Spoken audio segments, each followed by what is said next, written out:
What's going on YouTube? Welcome to another video. And you saw the last upper body day. We're moving on to the lower body day.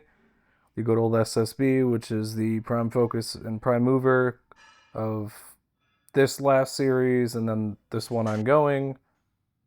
Just trying to get some nice leg stimulus in a gym where there's so many different variations and machines. There's almost always a squat rack open, which is awesome. You know, I'm a old school barbell kind of lifter type of person, obviously with the squat making the changes since the injury, but I love the fact that I can just come in here and not have to wait for like a rack or whatever. A lot of people find the ease of use of using the machines, throwing plates on a lot easier, and that's fine with me. I like to do a combination of both. I really like the barbell stuff, the free weight stuff. That's how I built most of the things that I do, my strength, my physique, and stuff like that. So I'll never shy away from it. It is second nature at this point, and everything else is just cherry on top. So variety is always good. Still working up heavy here. I really need to get my squat confidence back. I'm doing a couple different changes when squatting with these to be a little bit more upright. And essentially, I am going to try to push as much as I can when I can. You know, obviously maybe not scheduled, but if a squat's feeling good one day and everything's moving well, I may push it, which, you know, don't always recommend. I just feel like there's a lot of stagnant progress in my squat, and I'm going to take it. I might do the same with deadlifts because I'm noticing the lifts where I'll sometimes come in and it will just be a good day and things will move, and then I may not be scheduled to hit, you know, a heavy single or something I haven't done before, and then I'll come in and on those days where I'm supposed to, doesn't feel that way. So it's really hard to gauge because you'd think training a certain way you'd standardize yourself, but like life happens, like there's work, sickness, and all the other crazy stuff you do. So I am just gonna not do like an RPE style, but some form of, if I'm feeling good, I'm gonna go within reason, go from there and take those little gains. It's still progressive resistance, it's still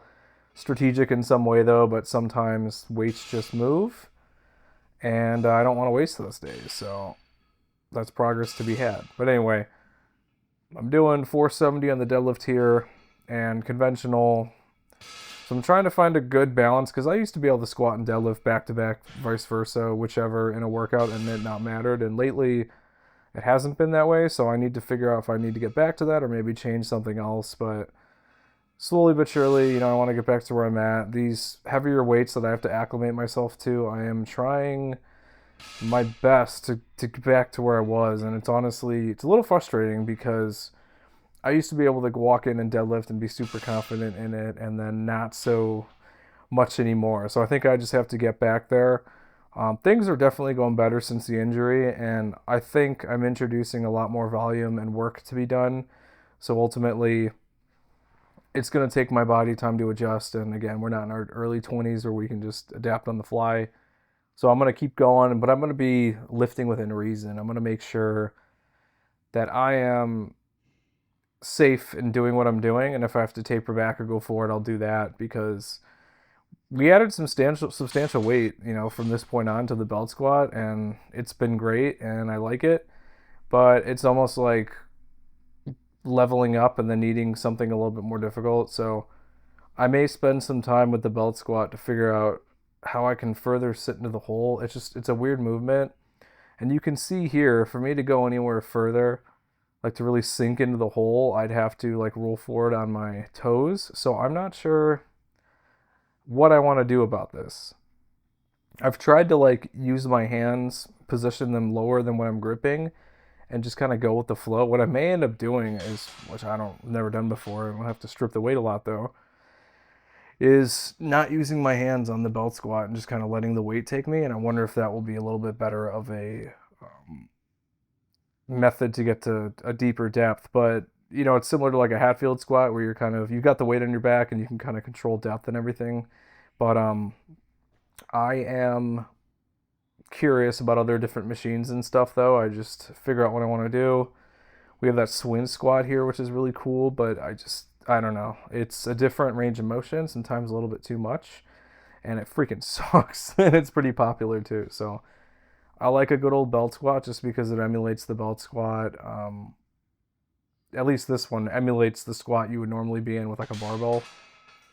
relatively well. The swing squat and everything will kind of like force you into like an artificial range of motion. So I just need to figure out what battle I want to fight, if it's worth the mobility, because I have the mobility when I squat. It's just in the belt squat position, it's a weird curve the way that the weight works. So I really just have to figure out exactly what I want to do. But really enjoying these curl variations. It's nice to not have to do the seated one, which I did for years, and then we've got the lying and then the single unilateral one here, which is an interesting position. It's almost like I mentioned before, like a preacher curl, and it's pretty cool. So I like the variety, and like I said, if I ever want to switch back to the seated, if I'm bored with what I'm doing, or maybe one's not feeling well, I can go back to that one if I need it. But this has been super useful. I really like training unilateral work for legs. It's hard to do.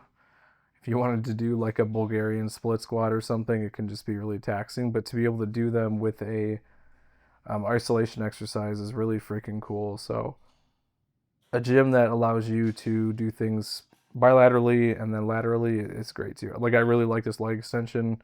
Being able to do one leg at a time is awesome. And the problem, you could do one leg with the other whatchamacallit, with the one pad, but the problem is there's just the distance between which of your leg from the fulcrum that you're using, it just feels different and a little bit more stressful on the body. I find that my one knee that's a little bit tender more often was not in a good position when I was doing that leg extension. So here you can really center the knee, and then it's directly in line with where the other one is. So there's a lot of congruency and assuming you're doing the similar amount of work. So that's what I'm really liking there. And to the best of my ability, anytime you can keep things as consistent and even as possible, the best will come from that. So that's where most people do bilateral stuff. But anyway, bench press here at the OG gym and using kilos here. So obviously, you saw in the previous video, I was using the standard plates, the 45s, etc. And things don't really change much besides I use a better bar here and then my weights and everything, but things move and then the poundages are a little bit different. So it does provide some variety with warm-ups.